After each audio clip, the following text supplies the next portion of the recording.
What's up, guys? It's Chris Moulton, Andrew Martin. It's the Union Report coming to you from an undisclosed location at this time. Wonderful weather we have out here. And I'm joined here by my co-host and friend, Andrew Martin. How are you doing today, Andrew? I'm doing well. How are you, Chris? Happy holidays. Thank you. Yeah, it's definitely shaping up to be a wonderful holiday season. We already have some news coming out from the club. As of this recording, as you know, our December 16th is probably good to put the date because there's going to be news, I'm sure, coming out yes, frequently. definitely. I didn't see Monterey Bay drop their full season schedule yet, but I saw other clubs, and it's definitely out there. Did you see that? Not from the club, but I did see it from USL Championship, and you can actually navigate to each team. And I did see Monterey Bay's got a full Okay. schedule out there. Nice. So, yeah, we got a full slate of games coming Yes. up. So start your planning now. And so I wanted to start off just by reminding everyone even though it's the off season, we're still putting out content on social media.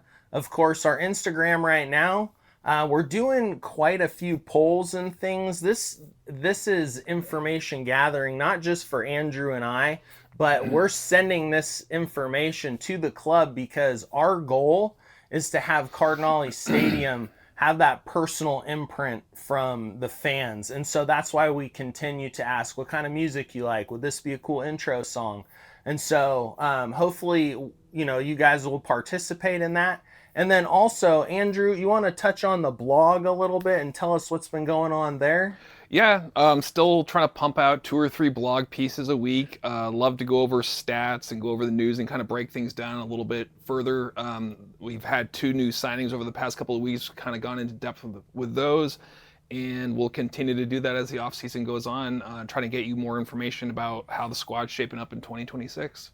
Excellent. And so we just want to jump right into it. We had some new players signed. So we're going to start right off the top with the first one that was announced. That's Kelsey Egwu, 21-year-old Canadian center back. It's a multi-year deal, and he's coming from the Canadian Premier League. We're going to throw it to our analyst, Andrew Martin, to give us a little bit more of a feel about what kind of player he is. Sure. So I think the first thing you need to know about Kelsey is his size. He's abnormally large for the league. He's listed at 6'5". Looks like he's pretty solidly built, but he's also very athletic. There's some clips online of him playing in the Canadian Premier League where it almost looks like one of those nature videos where you've got a cheetah, chasing down the wildebeest or something that's running like half the speed. So he's got like insane size and athleticism, and I don't know if he'll be a starter right off the bat, but pairing him with another large guy like Nico Gordon, who already mans one of the center back positions, should be a really interesting combination. And so, I think that they're hoping that he'll continue his development. He's still very young, still has things to improve upon like all young players. But as a lot of people say, you can't coach size, you can't coach athleticism. Definitely. Yeah, to me you got like the Twin Towers back there with Gordon and then Egwu joining. And so that definitely it draws to mind the back line of Rhode Island, it's like, I mean, you need a ladder to get over those guys, honestly. And so it makes that back line in the center very formidable. Yeah, and it should help in one regard, which is Monterey Bay was dead last in USL Championship last season in 50-50 balls. So when our opponents are kicking long or putting it up in the air, he's going to certainly be a really nice weapon to have to win those. And I don't have the exact stats off the top of my head, but he was certainly dominant in the past in terms of winning more than his fair share of those. Yeah, one thing I did see in some of the release clips that the club sent out was he's one of those guys you want near the net when it's like a corner kick or something, because that size he can get a head on the ball, literally above everyone else. Yeah, absolutely. His team in the Canadian Premier League this past year, they definitely used him at certain points in set pieces, just like you said, off corner kicks and whatnot. He had, I believe, 3 goals, and again, a guy who's 6'5" and can jump out of the building. That's not a bad thing to have close to the net like that. Definitely. And so the next player that we signed, coming to us from USL League One was Stuart Ritchie, who's a 24-year-old California native, Pleasanton, I believe. He's a left back, and he's also with us on a multi-year deal. And I know you've been doing some heavy-duty research into that signing. How's it shaping up for us? Yeah, so while he technically plays a defender position as a left back, his strength is certainly his passing. He has quite the reputation for being one of the best passers in USL League One, where he spent several seasons. He won the USL League One title this past year with Knoxville. He also won the title with Richmond in 2022, where he was Ethan Bryant's teammate. They played together in that squad. But Ritchie, yeah, his passing is just off the charts. He loves to send balls into the opponent's box. He loves crossing passes, and all of his numbers are just off the charts. I've talked to a number of insiders, and to a man, they're all gushing over the signing and think that he's a really good addition. He still plays a pretty mean defense, but he loves to kind of leak up the field and act as sort of a de facto additional attacker. Okay. And so I know that's something that Coach Jordan Stuart really liked to do this past year, using Grant Robinson, using Sammy Gadiri, using Miles Lyons to do that similar. So I'm guessing that they're looking to do that again in 2026. And this guy looks like he's going to be a perfect candidate for that. I think he has some similarities to Grant Robinson, both terrific passers. But again, Stuart just has a lot of great experience. He's been in USL League One, MLS Next Pro. Earlier in his career, he spent time in Europe. He was on a Bundesliga 2 team. Wow. He has 3 caps in like the under 20 and I believe under 18 U.S. national teams. Wow. So he's just got a wealth of experience, and really looking forward to seeing him play. Yeah, and in talking with him, just messaging back and forth, he's really excited to be at Monterey Bay coming into the championship, and he seems like a guy that's really poised to leave a mark. And so I'm super excited about having him with the club for sure. That back line is starting to take shape for sure. Yeah, absolutely. And for both of these players, moving up to USL Championship is going to technically represent a kind of a leap upward in competition level. So while these guys have certainly had their own levels of success in the past, they're going to be looking to apply that now with Monterey Bay at this new level, and seeing if they can kind of hold their own, and not only that, but succeed at a new level. Now, do you see Ritchie as like a day one starter? I mean, we haven't seen the whole roster. We're only seeing the beginning parts of the roster, but given his pedigree, I would frankly be surprised if he's not a day one starter. With Egwu, I'm not so sure. He's younger. He will turn 22 just before the start of the season. I would say he's a bit more raw as a prospect, but he offers a lot of good things, so it's certainly possible. But I'm fairly certain, in my opinion, that Ritchie would be a day one starter. Yeah, it's interesting too because you get Ritchie, right? Pretty much like coming into the prime of his career, that 24 to 26 range is, the make or break time. Whereas Egwu, you're getting him at 21, a little bit younger, but it's funny to me because the age difference there is only 2-3 years, and Yeah. so, yeah, hopefully both of those guys are as excited as we are to have them here in Monterey Bay. And so that makes me want to kind of pivot here and talk about the blueprint of MBFC for this upcoming 2026 campaign. And so we're seeing kind of a little bit of what we saw last year. Again, this is like almost a complete roster overhaul. And things that we're looking at are the club is looking at. They're looking outside of USL Championship. Now, can you tell us a little bit about maybe where they're looking and who specifically they're looking at? Yeah, I think that, from our conversations with folks at the club, the team certainly has more than one objective. I think the first of them is certainly winning, making the playoffs. That's like a top goal. I think another is really making the club self-sustainable and developing players, not only to have their talent impact the club directly, but also have the possibility down the road of transferring them to other clubs, which bring in assets to keep the whole thing going. I think that's what we've seen so far, you could say, with these first two signings. Ritchie and Egwu could certainly be transformed into players that could really impact Monterey Bay, but if they develop the way that I think they're hoping, they could also become really valuable assets to kind of flip at some future point. Um, I think in terms of the winning part, winning now, we're not seeing yet. The roster's less than half composed, but we're not seeing USL Championship veteran players. We've only seen the Right. two, and that kind of continues, like you said, what we saw last year. We've seen a lot of kind of top free agents in USL Championship already come off the board. So I guess it Yeah. remains to be seen if Monterey Bay is going to continue looking for these diamonds in the rough. And they're looking everywhere. They're looking Europe, obviously Canada, Yeah. League One, looking for players that are ready for those opportunities that can be developed. So that seems to be the strategy that I'm noticing so far. Okay.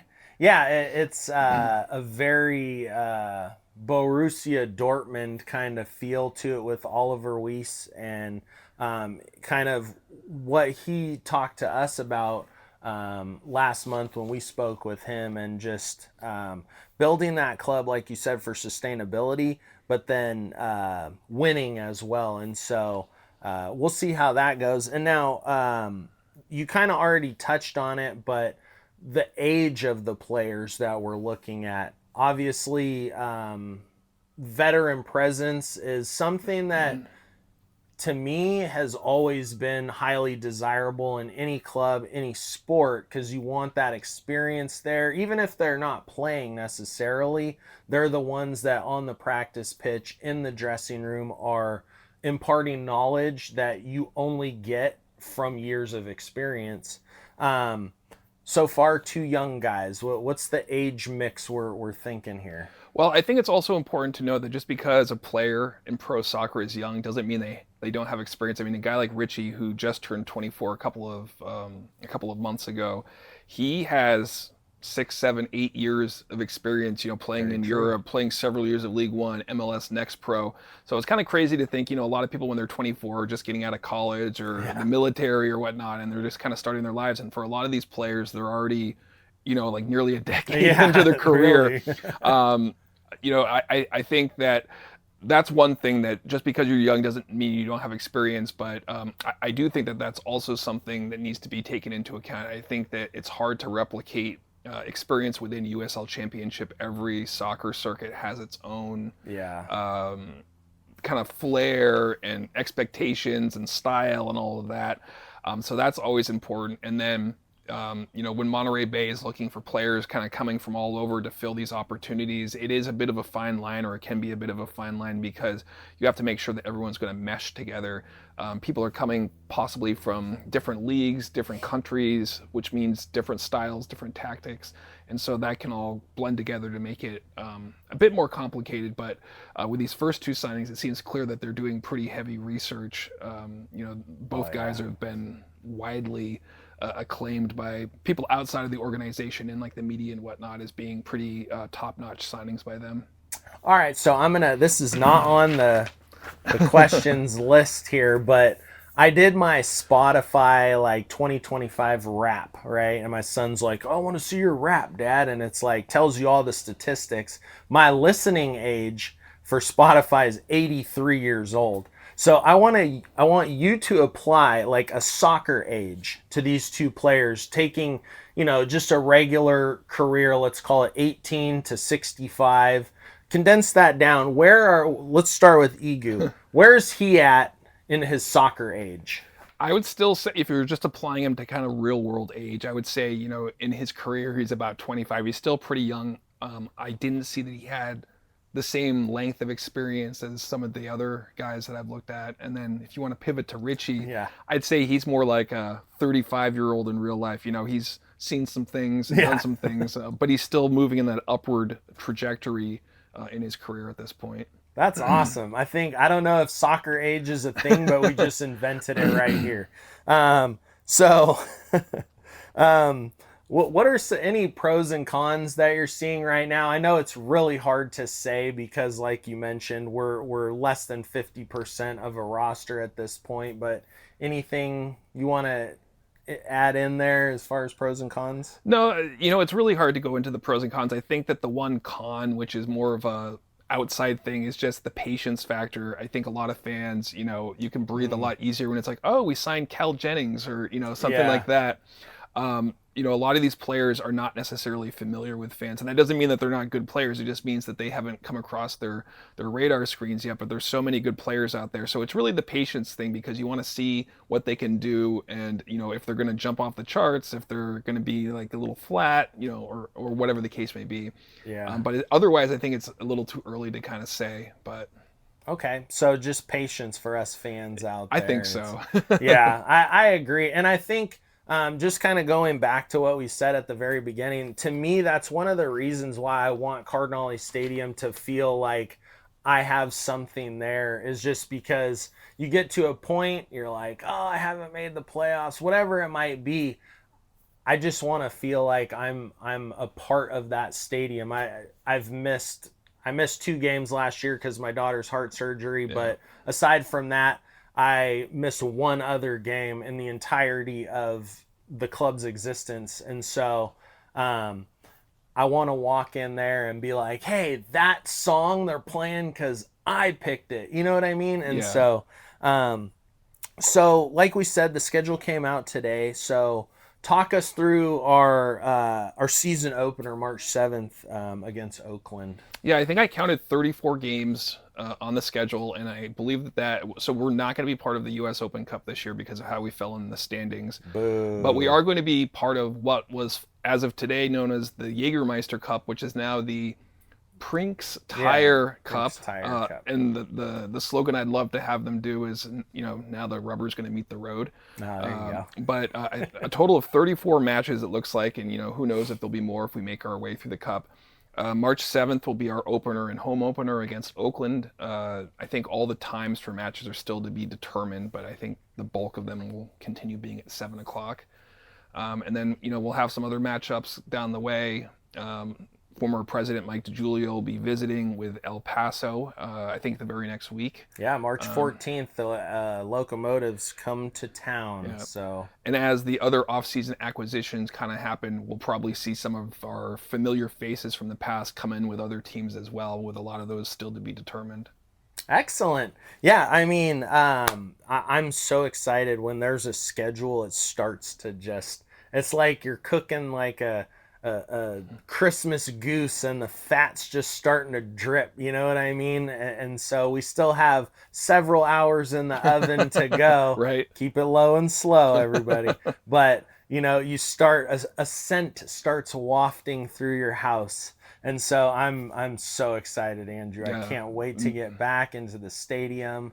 I'm going to do a live check right now to see if we've had any signings while we've been recording this. Definitely. Because you never know if anything's going to kind of sneak by us here. All right. I'm not seeing anything, but it also doesn't surprise me because I know USL likes to have like the schedule be like the news for the day. Yeah. So. Yeah. They're like, clear your boards. Yeah. It's my turn.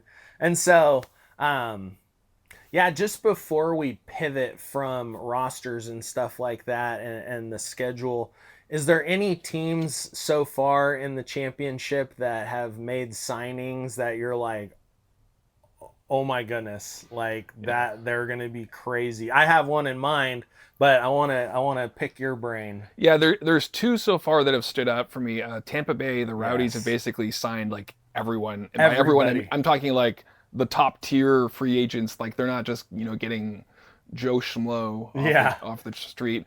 Another signing that I really, really liked was San Antonio bringing in midfielder Mikey Maldonado. Oh, yeah. And he's going to be playing underneath Hernandez. And that should be totally lethal. And I think Las Vegas has made a couple of nice signings as well.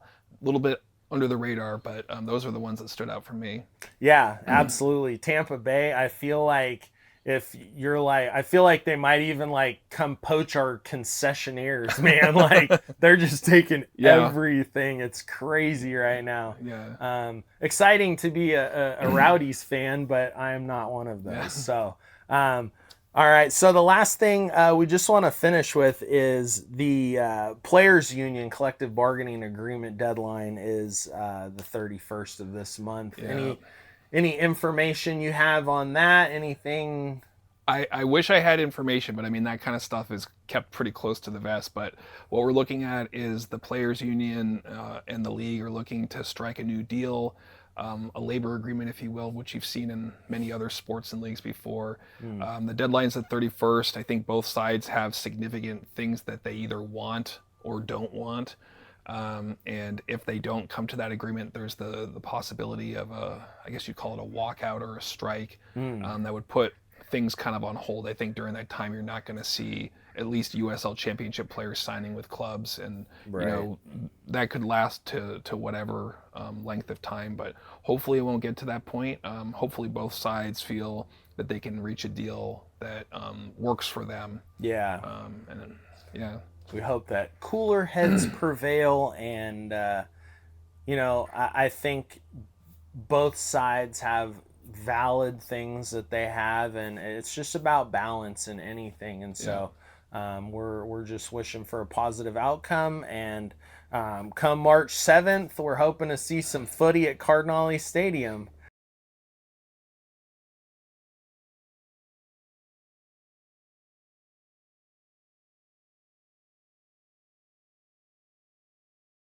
So make sure you guys make sure that you subscribe and like, follow the blog. We're bringing as much content as we can for you guys, especially in the off season when things seem to be kind of humdrum. We are checking under every rock and digging to find the stories. So we appreciate you guys. Andrew, anything else you wanted to say? Now everyone have a safe and happy holiday, and we'll see you at the stadium, and we'll see you on future podcasts. There you go.